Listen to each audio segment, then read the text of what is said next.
1월 27일 금요일 죽게 합당한 자란 제목으로 마태복음 10장 34에서 42절의 말씀입니다. 사랑의 하나님 감사합니다. 오늘도 말씀으로 찾아오시니 감사합니다. 이 말씀 묵상의 시간을 통하여서 하나님의 말씀이 들리기 원하고 복음이 들리기 원합니다. 말씀대로 믿고 살고 누리는 인생이 되게 하시옵소서. 이 시간에도 함께 하실 것을 믿으며 감사드리옵고 예수님의 거룩하신 이름으로 기도드립니다. 아멘. 본문의 말씀입니다. 내가 세상에 화평을 주러 온 줄로 생각하지 말라. 화평이 아니요 검을 주러 왔노라. 내가 온 것은 사람이 그 아버지와 딸이 어머니와 며느리가 시어머니와 불화하게 하려 함이니 사람의 원수가 자기 집안 식구리라. 아버지나 어머니를 나보다 더 사랑하는 자는 내게 합당하지 아니하고 아들이나 딸을 나보다 더 사랑하는 자도 내게 합당하지 아니하며 또 자기 십자가를 지고 나를 따르지 않는 자도 내게 합당하지 아니하니라. 자기 목숨을 얻는 자는 잃을 것이요 나를 위하여 자기 목숨을 잃는 자는 얻으리라. 너희를 영접하는 자는 나를 영접하는 것이요 나를 영접하는 자는 나를 보내신 이를 영접하는 것이니라. 선지자의 이름으로 선지자를 영접하는 자는 선지자의 상을 받을 것이요 의인의 이름으로 의인을 영접하는 자는 의인의 상을 받을 것이요 또 누구든지 제자의 이름으로 이 작은 자 중 하나에게 냉수 한 그릇이라도 주는 자는 내가 진실로 너희에게 이르노니 그 사람이 결단코 상을 잃지 아니하리라 하시니라. 아멘. 도움말입니다. 불화하다는 서로 사이좋게 지내지 못하는 것을 말하고 합당하다는 어떤 기준이나 조건에 꼭 알맞다. 여기서는 예수님의 제자가 될 자격이 있다는 뜻입니다. 본문 요약입니다. 예수님은 세상의 화평이 아니라 검을 쥐러 오셨습니다. 예수님보다 가족을 더 사랑하는 자, 자기 십자가를 지고 예수님을 따르지 않는 자는 예수께 합당하지 않습니다. 복음을 들고 전하는 제자들을 영접하는 자는 예수님을 영접하는 것이요 결단코 상을 잃지 않을 것입니다. 오늘의 중보기도입니다. 다음 세대가 주님을 영접하여 자기 십자가를 지고 따름으로 주께 합당한 제자가 되게 하옵소서. 아멘. 본문 해설입니다. 첫 번째, 화평이 아닌 검을 34에서 37절의 내용입니다. 예수님은 이 세상에 오신 목적이 화평이 아니라 검을 주러 오셨다고 말씀하시며 제자들에게 치열한 영적 싸움을 예고하십니다. 이때 예수께서 말씀하신 화평은 세상과 타협함으로써 얻는 외형적이고 일시적인 화평입니다. 우리가 주님의 제자로 살아갈 때 가장 먼저 가족 문제에 직면하게 됩니다.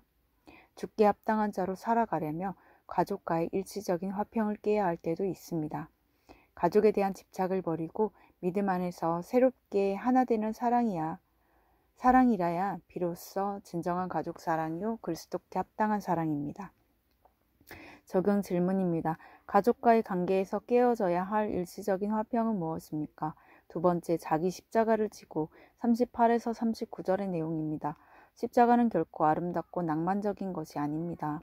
당시 로마의 사형 도구인 십자가는 가장 고통스럽고 수치스러운 것이었습니다. 즉 자기 십자가를 지고 주님을 따른다는 것은 최악의 고난과 수치를 받으며 죽으러 가는 것입니다. 이것은 자기를 철저히 부인하는 것이요 가족과 목숨까지 내어놓고 주를 따르는 것입니다.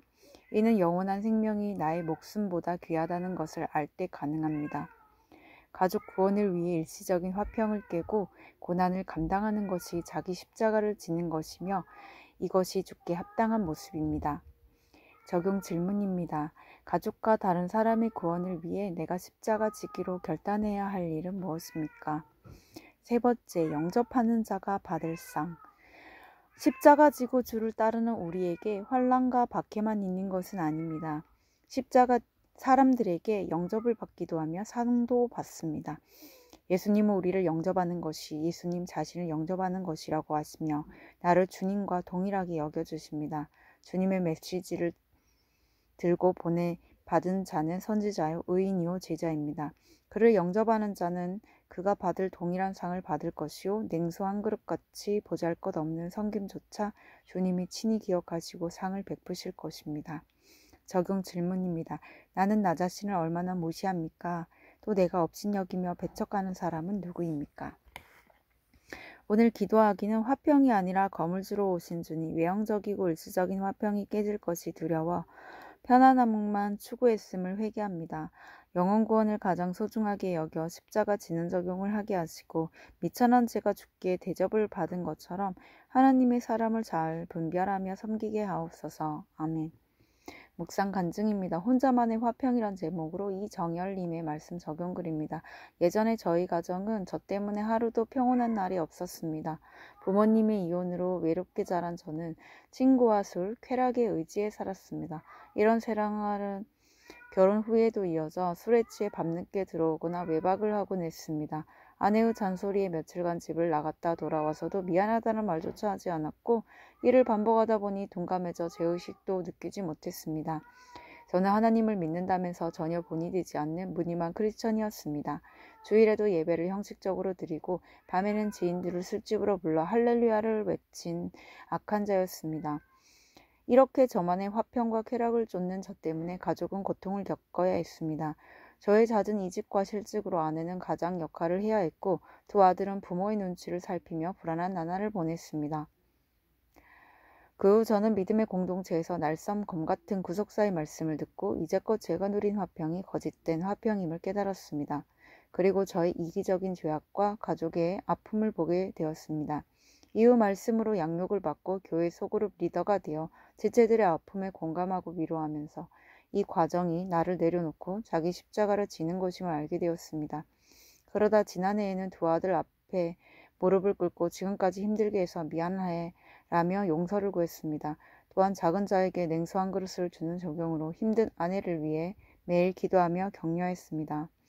저로 인해 지옥 같은 삶을 살던 우리 부부가 이제는 하나님의 은혜로 어떤 것보다도 예리한 말씀을 의지해 공동체 섬김이라는 십자가 지는 사명을 한 마음으로 감당할 수 있게 되었습니다.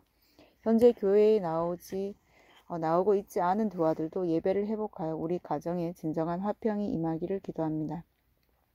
이분에 적용하기는 아내에게 지적하는 말보다 힘들었지 라며 공감하는 말을 하겠습니다.